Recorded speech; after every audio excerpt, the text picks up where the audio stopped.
Gempa di Turki kemungkinan besar bukan bencana alam murni, namun lebih dikarenakan ulah HARPS. Bagaimana kalau kita buktikan dengan data? Dan kalau benar itu adalah HARPS, itu merupakan kekejaman hakiki dari sesama manusia yang harus tidak bisa lagi kita diamkan. Kita sangat simpati pada rakyat Turki yang tertimpa musibah tersebut, dan kita semua tahu gempa beberapa hari yang lalu yang melanda Turki berkekuatan 7,8 skala Richter, dan wilayah pengaruh gempanya sampai ke Suriah dan Lebanon memakan korban 3.500 gedung dan lebih dari 17.000 yang diduga meninggal. Sebuah bencana yang dahsyat yang kita sebagai sesama manusia walaupun secara fisik jauh di belahan bumi yang lain, berbeda tempat, harus sempat mengirimkan simpati doa, atau kalau bisa apapun, itu adalah sebuah kewajiban manusia. Sesama umat manusia kita peduli. Kita tahu juga ada banyak fakta sains bahwa gempa, bencana alam tektonik atau vulkanik, gunung berapi atau tornado, angin ribut, hujan badai adalah nature made disaster yang ketika didata ternyata 100 tahun terakhir dalam hitungan per tahunnya jumlah bencana alam naik. Bahkan diduga di tahun 2030 ke atas ada 400 bencana alam terjadi dalam setahunnya di berbagai wilayah bumi ini.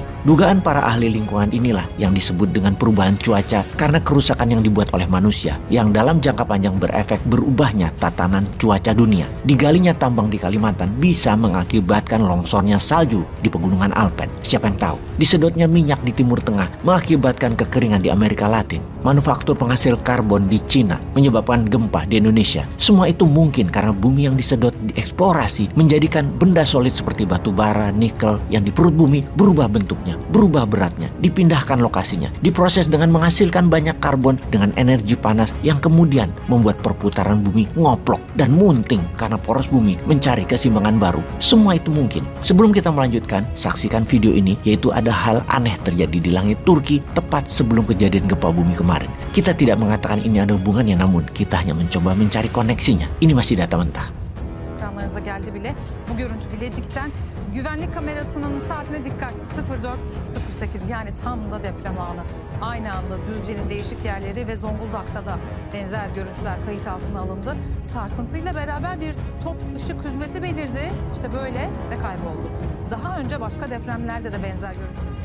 Pasca gempa yang terjadi di Turki, peneliti dan penulis Haluk Özil membagikan data yang luar biasa. Berikut pernyataannya. Dia membandingkan dengan catatan gempa berkekuatan 3,1 skala Richter yang terjadi di Kagitane pada hari-hari sebelumnya. Faktanya, semua ilmuwan gempa menyatakan bahwa tidak ada garis patahan di wilayah tersebut yang berkorelasi dengan patahan tektonik. Kemudian, dia menyimpulkan bahwa gempa tersebut tidak alami. Kita telah sering berbicara tentang HARPS dalam catatan informasi dalam channel Bosman. HARPS atau High Frequency Active Auroral Research Program adalah sebuah proyek di Alaska untuk mengatur cuaca agar bisa mengubah arah angin, mengubah awan serta hujan untuk mengatur penanaman pangan yang juga bisa mengakibatkan menggeser sistem arus udara yang merugikan tempat lainnya. Apakah HARPS bisa menjadikan gempa?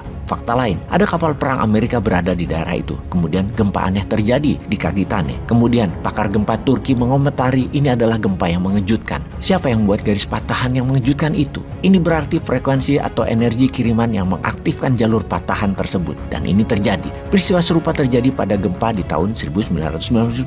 Kapal perang Amerika telah tiba di daerah itu dan gempa bumi menyusul. Apakah benar bisa seperti itu? Gempa bumi di Kagitane setelah gempa Istanbul dan gempa Izmir, terbukti ada kapal perang Amerika yang membawa piringan besar yang tiba di Bosporus. Mirip peristiwa di Kuba beberapa waktu yang lalu, juga kapal perang yang sama ada di sana. Pasca gempa bumi di Kuba, pemerintah Kuba mengklaim bahwa peristiwa tersebut disebabkan oleh kapal HARPS milik Amerika Serikat. Benarkah semua data ini disimpulkan HARPS yang melakukannya? Kita detailkan HARPS. Fitur utama HARPS adalah pemancar frekuensi tinggi yang digunakan untuk mempelajari ionosfer, bagian dari atmosfer atas bumi. Karena asalnya sebagai proyek penelitian militer, maka HARPS telah lama menjadi subjek teori konspirasi. Transmisi frekuensi tinggi yang digunakan HARPS berkaitan dengan interaksi dengan partikel terionisasi elektron di ionosfer di atas ketinggian 100 km dari permukaan bumi. Sementara cuaca yang dialami di permukaan bumi terjadi di troposfer dan di stratosfer hingga ketinggian sekitar 15 km saja. Ini jauh di bawah ketinggian minimum ionosfer. Cuaca di bumi lebih dipengaruhi troposfer dan stratosfer yang didorong oleh efek geofisika, sebagian besar efek pemanasan matahari, jumlah karbon beredar, dan lain sebagainya di radius kurang dari 15 km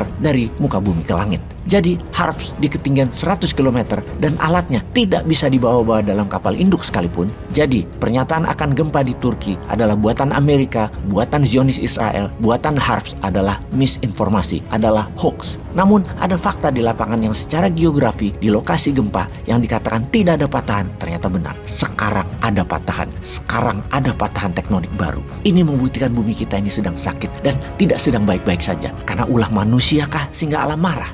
Pray for Turkey. Peace.